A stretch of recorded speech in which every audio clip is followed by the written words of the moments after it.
Okay, so welcome back to parasitology, the second part of our discussion for for part one of cestodes. And so we just finished discussing about the two pseudophilideans, the Diphyllobothrium latum and the Spirometra species. So now we go to the Cyclophilideans, no, the true tapeworms, and we will begin with the Taenia species. I think, or I believe you have already seen this table in your laboratory discussion. But briefly, no, Taenia solium is found from pork, while Taenia saginata is from beef. Their intermediate host is definitely the pig for solium, and the cattle or the cows for saginata. For the infective stage, there are two for Taenia solium. You have Cysticercus cellulosae, or here we can see no, what kind of larva is part of the development of Taenia. Cysticercoid, Cysticercus, or Hydatid? Answer is Cysticercus larva, specifically Cysticercus cellulosae for Taenia solium and Cysticercus bovis for Taenia saginata. Again, nga sa Taeniosolium, they have two infective stages. We will talk about that later. But aside from Cysticercus cellulosae, pwede din po yung eggs.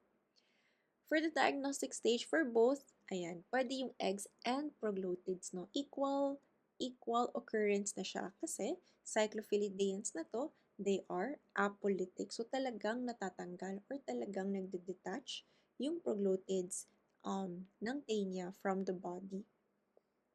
As for the mode of transmission, ingestion of the raw pig or raw cattle, but for Taeniosolium, auto-infection is possible and we will talk about that later.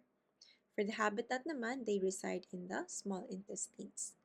In the laboratory diagnosis, we can perform stool examination, cellophane tape swab, o diba? Fun fact, hindi lang pala pang Enterobius vermicularis yung cellophane tape swab kasi pwede pala tayong makakita, no, ng Taenia parasites sa perianal region, no, just like Enterobius.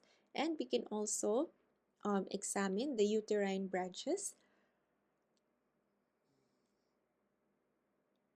We can also examine the proglottids of Urtania species, and by looking at the arrangement of its uterine branches, we can actually identify no, the species.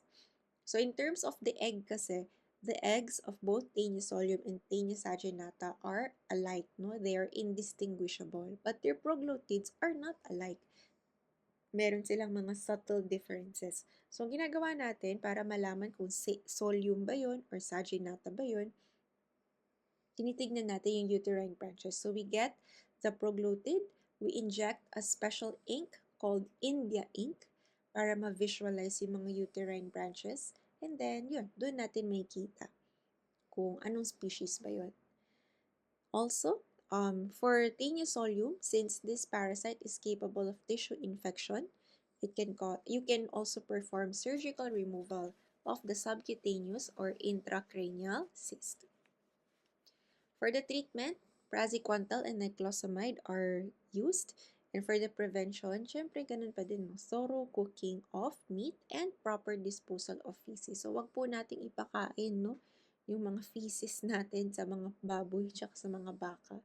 And, ayun, para hindi magpasa yung infection. Okay, so for the morphology, I will leave this to you na po, o take a picture. Yung mga naka-bold, ayan, for Taeniosolium, very special to. Double crown or double rows. Ayan, with hooklets. So, anong ibig sabihin kapag armed rostellum? Because rostellum is just a fleshy extension.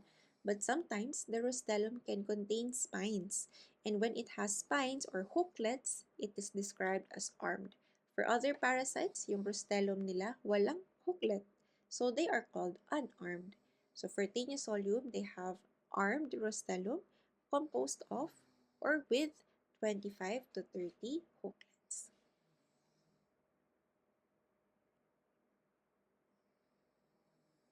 So here we can see the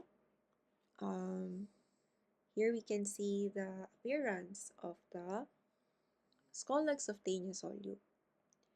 In terms of the proglotid naman, again, the proglotid of Taeniusolium will have 7 to 13 lateral branches. And how is this visualized?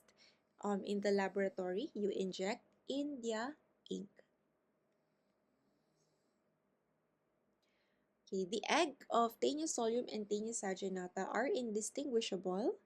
So, for the both of them, the eggs are described to be thick-shelled, no, or thick radially striated eggs with thick radially striated coat. May very visible to sa microscope. No, makikita mo talaga yung mga lines na nakikita dito sa drawing. And inside, no, at the center, you will see the 6-hooked embryo. So eventually, pag nag-hatch ang egg, yung embryo na yun yung magiging Cysticercus larva. On the other hand, for Taenia saginata naman, kaya nyo na to, no? And here, wala siyang rostellum or maliit lang yung rostellum niya.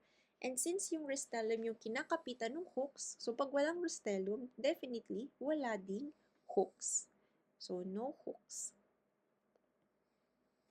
For the proglotid naman, they have 15 to 20 lateral branches, again, visualized with the help of what stain? India ink.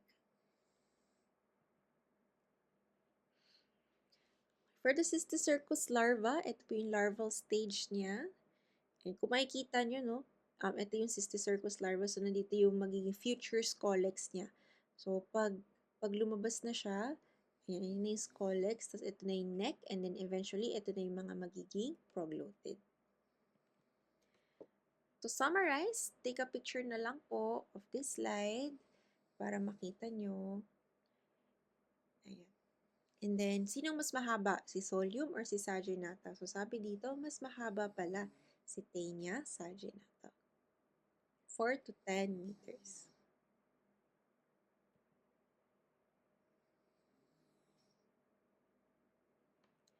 Next, ito yung comparison ng Solium and Saginata. Sa tingin nyo, sino dyan yung Solium? So, Taenia Solium, ito po yung nasa right.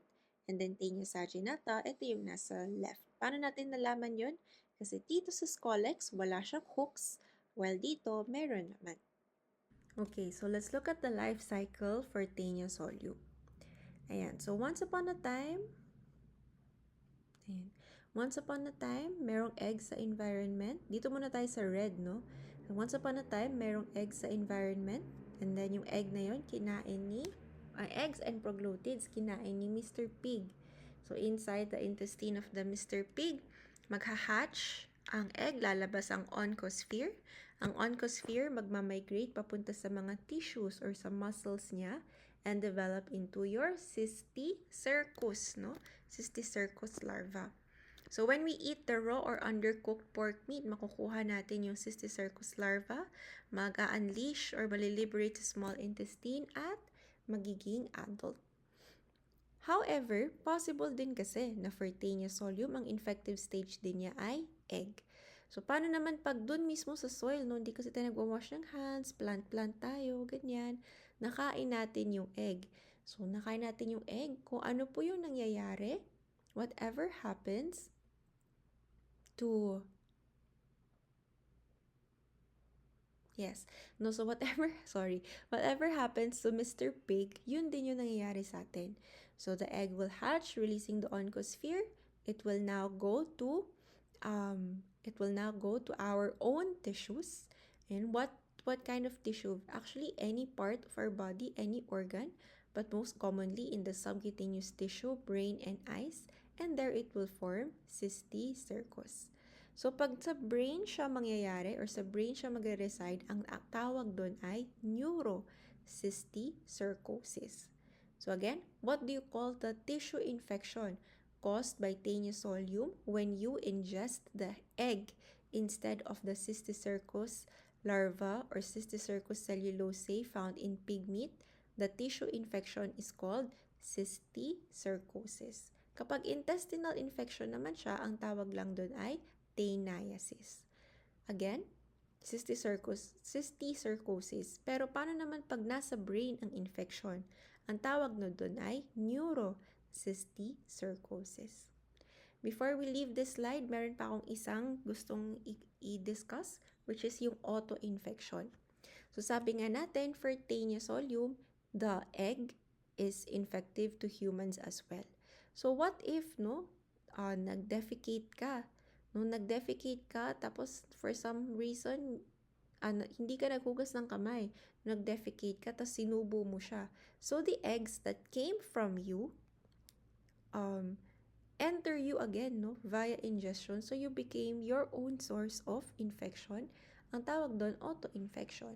Possible din po na since nandyan na sila, nasa loob na sila ng body mo, yung progluted, no, yung progluted, for some reason, na-digest siya ng body mo, lumabas ang egg. O nasa loob na ng egg, pwede na siyang mag-proceed to cysticercosis. So that is also auto-infection kasi you became your own source of infection. Another illustration of the life cycle of Taenia solium is here in this slide.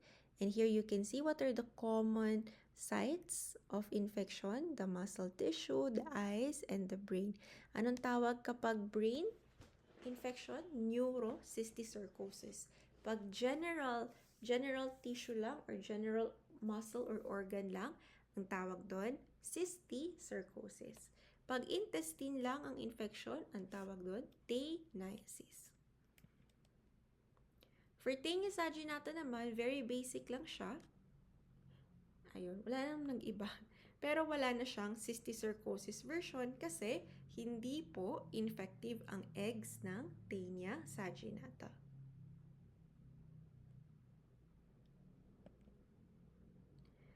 For intestinal taniasis, this is acquired through the ingestion of cysticercus infected meat. The scolex attaches to the intestinal wall. It causes vague abdominal discomfort, hunger pangs, and chronic indigestion. On the other hand, for cysticercosis, it is caused by the ingestion of Taenia egg and only occurs in Taenia solium.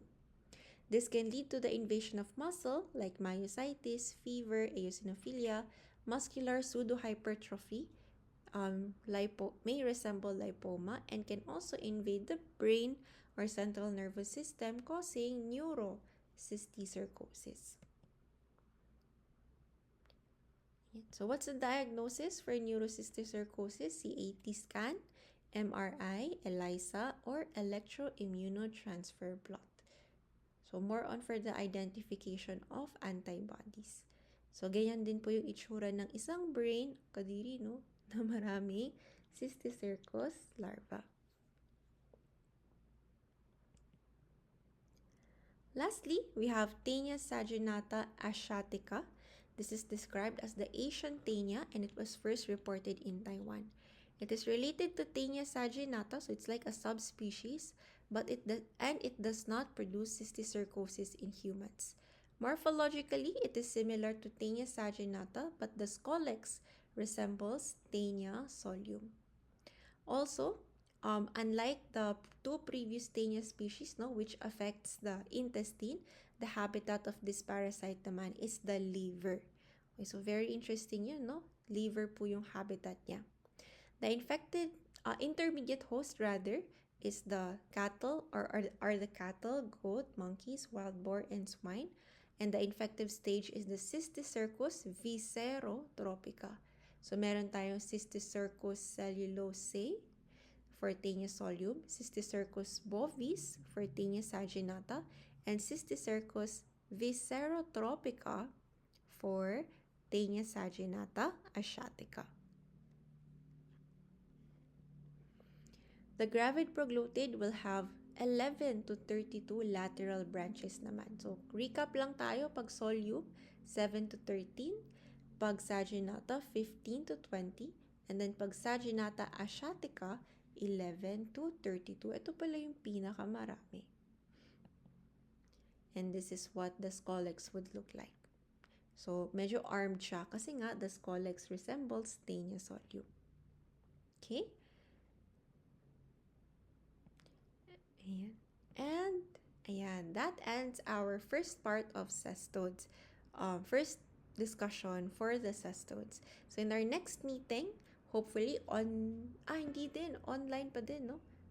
Tama. So, online, in our next online meeting, we're going to continue with the rest of the cyclophilideans and hopefully, mahapyawan din natin yung mga trematodes. Okay? So, thank you so much for listening and for watching and for reaching this part of our lecture. Sana nanood talaga kayo para ready na tayo, no, pag nag-quiz tayo sometime in the near future. So thank you very much for listening. I hope you learned something new and enjoy the rest of your day.